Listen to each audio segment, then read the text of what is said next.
Хүнсэт аж ахуйн салбарын мэргэжлийн нэгдсэн холбоодын нэгдэл хүнсний хувьсгал төрийн бас байгууллага удирдах зөвлөлийн гишүүд хуралдлаа.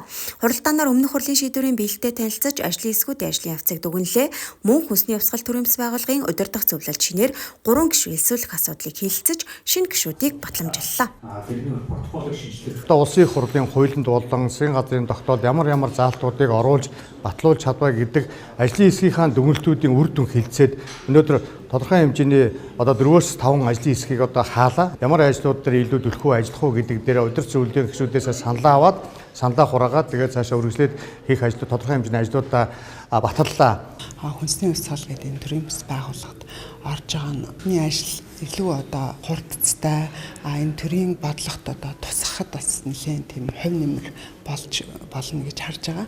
Фермийн шинс үг дэлхийн стандарт нийцсэн аюулгүй амттай шинс үг сурагч хүүхдүүдэд бүгд нь өдрийн цай хөтөлбөрт оруулж ирээдүйн болсон Монгол хүүхдүүдийнхаа эрүүл бие мөн саруул ухааныг улам их хөгжүүлэх ийм алсын хараа эрхэм зорилготойгоор энэхүү нийгэмлэгт элсэн орж байна. Энэ хөдөө аж ахуйн тогтвортой хөгжлийн нийгэмлэг гэх төрийн бас байгууллага энийг төлөөлөд энэ удирдах зөвлөлд орж байгаа баярлах гэхээсээ илүү хариуцлага үүрж байгаа юм байна гэж ухамсарлаж байна. Мэргэжлийн нэгдсэн холбооны тухай хууль батлагдсантай холбогдуулан хүнсний хувьсгал төрийн бас байгууллага удирдах зөвлөлийн гишүүд харилцан мэдээлэл солилцлоо. Уг хуулиар мэргэжлийн нэгдсэн холбоо байгуулах, түн тавигдах шаардлага, үйл ажиллагаа эрх зүйн байдлыг тодорхойлох, төрийн байгууллагатай хамтран ажиллахтай холбоотой зэрэг харилцааг энэ хуулиар зохицуулах юм байна.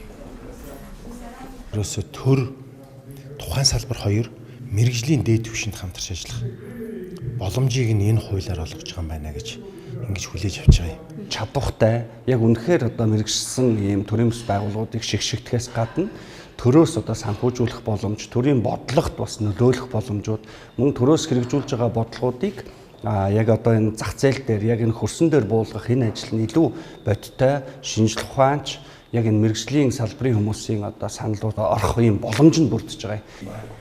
Хүнсний хувьсгал төрийн бас байгууллага нь үүсгэн байгуулагдсан 6 сарын хугацаанд төрийн байгууллагуудын төлөөлөлтөд уулзалт хийж харилцан хамтран ажиллах, цаашлаад ажлын эсгүүдэд орж санал хүсэлтээ илэрхийлж иржээ. Мөн мэргэжлийн нэгдсэн холбооны хууль болон бусад хүнсний салбарын холбогдох хуулиудад саналаа оруулж ажилласан байна.